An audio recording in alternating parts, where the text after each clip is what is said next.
In 2014, the WWE games finally jumped to the PlayStation 4 and the Xbox One, and as you guys know, I was so excited for 2K15. I thought it was going to be the greatest wrestling game ever. I had so much hype for that game, and the letdown after that game came out hit me harder than when Michael hit Meredith with a car. That game disappointed me so much it basically gave me depression for a few weeks, but even then, the game still had potential. And the next year when 2K16 came out, I actually had fun. It improved on 2K15 drastically, and I found myself spending solid time on it, doing the showcase, just messing around. It was like, oh wow, the PlayStation 4 and the Xbox One wrestling games might end up being solid. So there was a lot of hype for WWE 2K17. I mean, they had Goldberg and Lesnar beefing in real life just to promote this game, and the trailers were awesome. And if there's one thing that 2K usually gets right, it's the trailers. And then the news started coming out: backstage fighting, updated graphics, new animations, apparently a new weapon system, a promo system too. I was so hyped. I was out here jamming to the Diddy song, getting all amped up. And then finally, October 11, 2016, the game came out, and I spent like 6 hours playing it and never touched it again.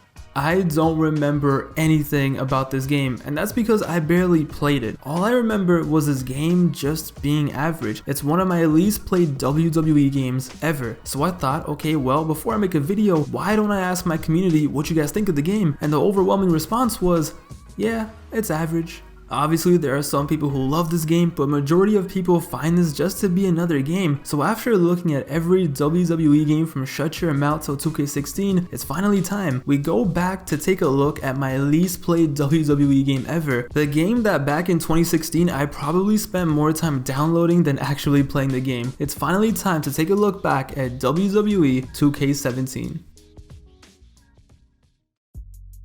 But before that, I just want to say thank you to Surfshark VPN for sponsoring this video. In this day and age, everything we do is online. From watching your favorite YouTuber, aka me, to watching shows, to banking, it's important to make sure that we are protected on the internet. And this is where Surfshark comes into play. Surfshark is a VPN service that protects your information by encrypting all the data that you send through the internet, keeping anyone unwanted from seeing it. So you'll basically be like John Cena and nobody can see you. But that's not it. There's nothing more annoying than when you want to watch content that isn't available in your location. But with Surfshark VPN, you can change your location to various countries around the world, allowing you to access what normally would be restricted content on various platforms. So if you want privacy and freedom online, click the link in the description and use code WrestlinGifs, yes, WrestlinGifs, and it not only gives you 83% off the regular price, but you also get 3 months of the service totally for free. Surfshark also offers a 30-day money-back guarantee, so there's no risk. Just try it out yourself and see what happens. So once again, thank you to Surfshark for sponsoring this video, and now let's get into WWE 2K17.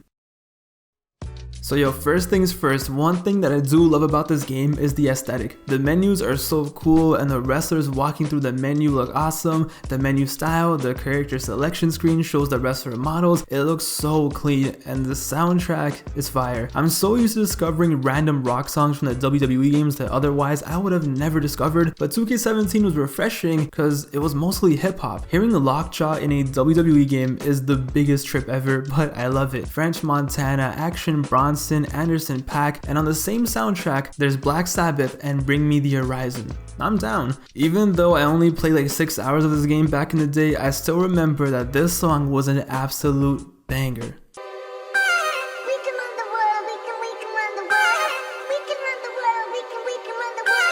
The roster is of course stacked. We finally have AJ Styles in a WWE game. There's Nakamura, Charlotte, Becky, Asuka, Sasha Banks. This roster was just elite. It represented the time period perfectly. Of course, there was the return of Goldberg. There's some solid arenas, and the graphics in this game are so elite. They definitely improved over last year. The new lighting, and just playing in WrestleMania 31 outside in the sun is such a cool visual. That's where this game shines. The roster is amazing, the visuals are super cool, there are so many arenas, and of course the customization is top tier in a WWE 2K game. But then you actually play a match, and it's okay. At the end of the day, it's 2K simulation. We've already talked about this many times in the videos, but now the thing about this game in 2K17 is it's more simulation based than ever. It's even more slowed down than last year. When I revisited 2K16, I actually enjoyed the gameplay because while it was very simulation based, there was still some classic animations from back in the day. You could still do some funky stuff. Now in 2K17, it's basically gone. This game is painfully slow for me. It's just not what I want to play in a wrestling game. Sure, I can still have some banger one-on-one simulated matches with some cool reversals, but it just feels way too realistic, and you guys know me. I just want to chill and have fun. It's the little things now. The animations are just so slow and everything just seems like such a drag that even high impact finishers are just like, oh, okay. Like, you do the F5, I don't want it to look like this. It looks like another wrestling move. When I do the F5, I want it to look like the other person got sent to another galaxy. So overall, the gameplay is solid for what it is and what they're trying to do. It's just not for me. I could find the silver linings in 15 and 16, but by 17, they just went off the deep end. They made everything just so forced in this game. The fact that now you can only place a ladder and table in 5 unique spots in the ring? What? First of all, moving with a ladder or a table in this game is actually torture. Yeah, like, okay, I know in real life ladders and tables are heavy, but fam, it's a video game. Come on, just let me run with the ladder. You know something is wrong when hitting someone with a ladder in a WWE game is not satisfying. Why am I just tapping them? What happened to me sending them flying to Africa? And then when it comes to putting someone on a table, it's basically impossible. It just becomes so awkward. So having those classic crazy TLC matches, it's just not likely. Everything is stiff, it's slow, and the best way to describe it is awkward. That's the thing that bugs me the most about this game. When you start restricting things like this in a wrestling game, you're ruining what makes these games fun. Look, I do like some of the features. Yeah, the rollout feature is pretty cool, which makes multi-person matches much more playable, but that doesn't make up for the lack of destruction and fun and just craziness that you could do in the older games. In this game, they also brought back crowd fighting and backstage in the game, which first of all, I'm gonna be honest, it actually looks really cool. The lighting plus the camera angles, the graphics, but for some reason, the gameplay when you're fighting in the crowd and backstage feels so much more faster and exciting than when you're wrestling in the ring. I was like, is this the same game?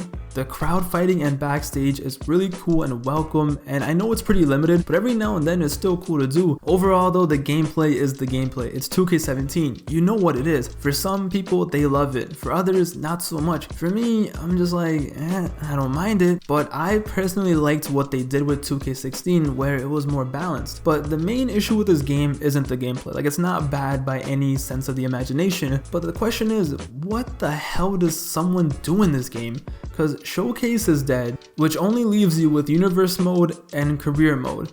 And honestly, I don't even want to get started on career mode. Career mode sucks, which isn't a surprise. At this point, they're on a kill streak. They have a UAV. They got it in 2K15, they got it in 16 and 17. Literally a hat trick of horrible career modes. I don't get it. It starts off kind of cool, like, wow, you're at NXT, you have just made your wrestler, you saw Finn Balor tweak, he retained his title, and it's like, wow, this is pretty cool. But then it becomes exactly the same as last year. You're with Prince Albert's fat ass in the performance center, your wrestler sucks, he has no personality, he can't talk, he is very ugly, his moveset sucks, and of course you have practice matches and you win, you beat Samoa Joe, and wow, Albert is impressed. And now the introduction's done and you already don't want to play this mode anymore.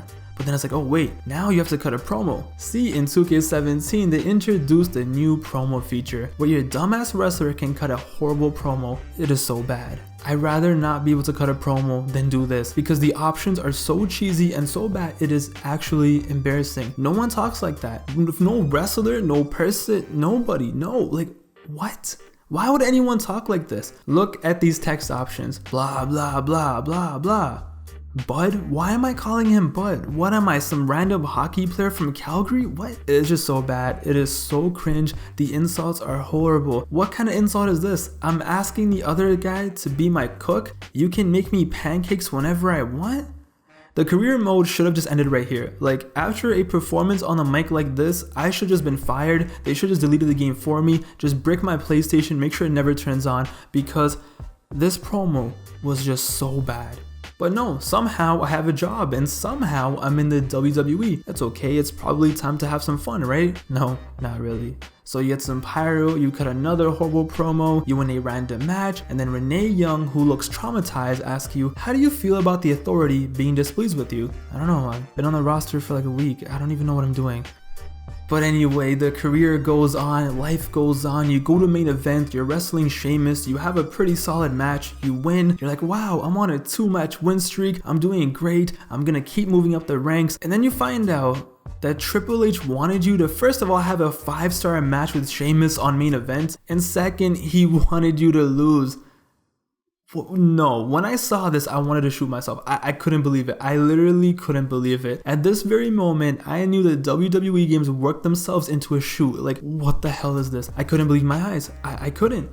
But whatever, it's fine. It's probably just a glitch, okay? So then I go to SmackDown. I have a classic match with Finn Balor. For some reason, on this random episode of SmackDown, we put on a banger. He kicks out of my finisher. I kicked out of his. So many reversals. An all-time great match. I was so happy. I'm like, okay, I'm on a 3-match win streak. I'm beating main eventers. I didn't expect that. I'm so excited to see where my career is gonna go from now. And all I get, challenge failed. Get hit by a foreign object during your match. What the how am I supposed to get hit by a foreign object in a match? What am I supposed to do? Give him the chair and just stand there? Just sacrifice myself? How is this in my control? Why would you want me to do this in the first place? What kind of career mode is this? But whatever, I keep going and going. I beat Rollins, I'm winning, just to get the same exact cutscene again.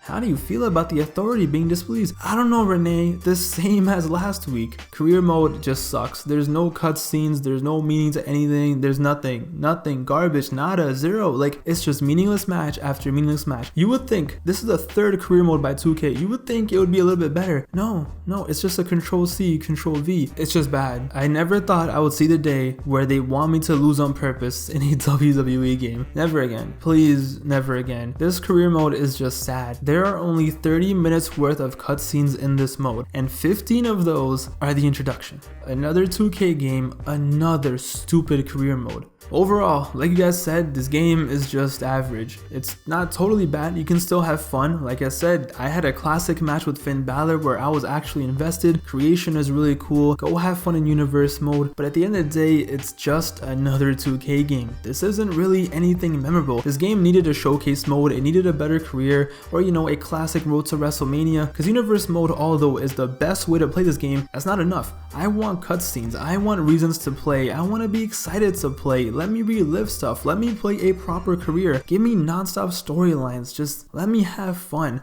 But this game doesn't give you anything. So if you want to have fun in this game, you gotta make your own fun.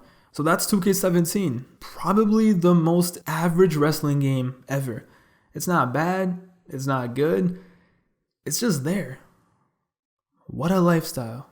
So, those are my thoughts on this game. What about you guys? I know some of you guys played this game when it came out and you loved it, you spent countless hours. Tell me, why do you guys love this game? What am I missing? What don't I get about this game? I actually want to know. I don't mean that as a joke. Thank you guys for watching. More content coming soon. We are only 10K away from 100K. It's time for the summer of PAV. Thank you guys for all the support, and thank you for Surfshark VPN for sponsoring this video. I will catch you guys later.